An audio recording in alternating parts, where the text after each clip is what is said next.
गोविंदपुरी इलाके से एक दिल दिलाने वाली घटना सामने आई है, जहां शनिवार रात को एक जागरण के कार्यक्रम में गोली चल गई और गोलियों ने माहौल में दहशत फैला दी। मिली जानकारी के अनुसार ये झगड़ा महज पैर छूने की मनाही पर हुआ।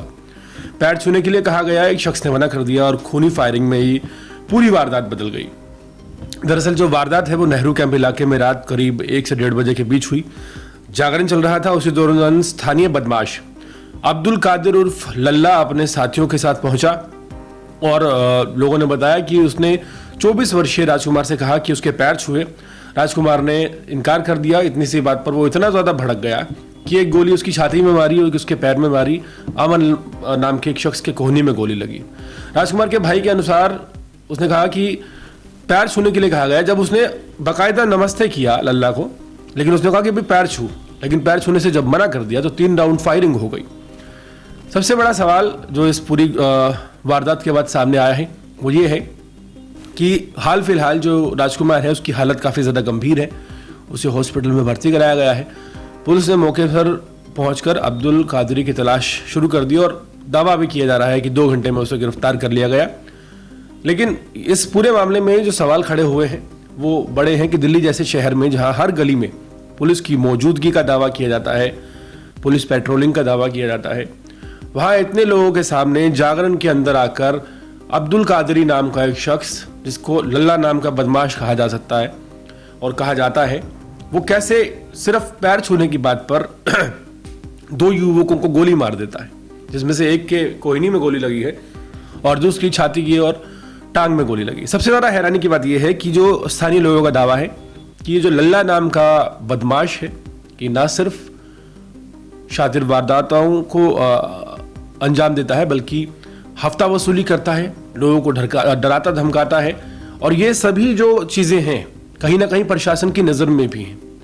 इसके पीछे की बड़ी वजह यह है कि हाल ही में तकरीबन 10 या 15 दिन पहले लल्ला नाम का यह बदमाश बड़े मर्डर केस में जेल से छूटकर बाहर आया है और बाहर आते ही अपना रुतबा बनाने के लिए इस शख्स ने एक शख्स राजकुमार पर जागरण में ये जो वारदात हुई है, तकरीबन जो संत निरंकारी स्कूल है उसके पास रात 1:30 बजे हुई शनिवार को, नेहरू कैंप गोविंदपुरी मेन इलाके में।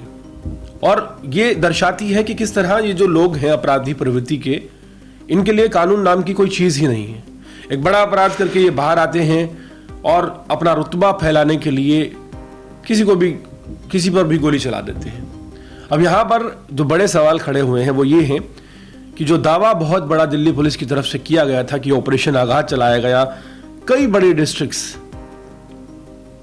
दिल्ली के, जिसमें आधी रात को दिल्ली पुलिस के सभी कर्मचारी, एक हॉट कांस्टेबल से लेकर एसीपी तक, डीसीपी तक शामिल हुए ऑपरेशंस में। 70 लोगों की टीमें बनाई गई, गैंगस्टर्स को घर से उठाया गया, उनके घर पे छापेमारी की गई। ये जो दावे किए गए थे, क्या इन दावों में असल में सच्चाई थी या ऑपरेशन आघात सिर्फ जनता को दिखाने के लिए, प्रेशर बनाने के लिए एक ऐसा ऑपरेशन था जिससे असली जो गैंगस्टर्स हैं वो छुपे रह गए, उनके ऊपर कोई कार्रवाई नहीं हुई? क्योंकि हाल ही में एक और वारदात सामने आई थी सीलमपुर से, जिस सीलमपुर की वारदात में 2 बदमाश पकड़े गए, गैंगस्टर, हाशिम बागा गैंग नाम के। वहीं अब जो बदमाश है वो एक इंडिविजुअल बदमाश पकड़ा गया जिसने नमस्ते ना करने पर गोली चला दी। तो यहां पर सवाल खड़े होते हैं कि दिल्ली में गैंगस्टर कल्चर, बदमाशी का राज खत्म हो गया है या सिर्फ दिल्ली पुलिस लीपापोती कर इसको कवर अप करने की कोशिश कर रही है। हाल फिलहाल पुलिस का दावा है कि अब्दुल कादरी उर्फ लल्ला को गिरफ्तार कर लिया गया है, लेकिन ऐसे कितने लल्ला और घूम रहे हैं इसका जवाब तो दिल्ली पुलिस ही दे सकती है।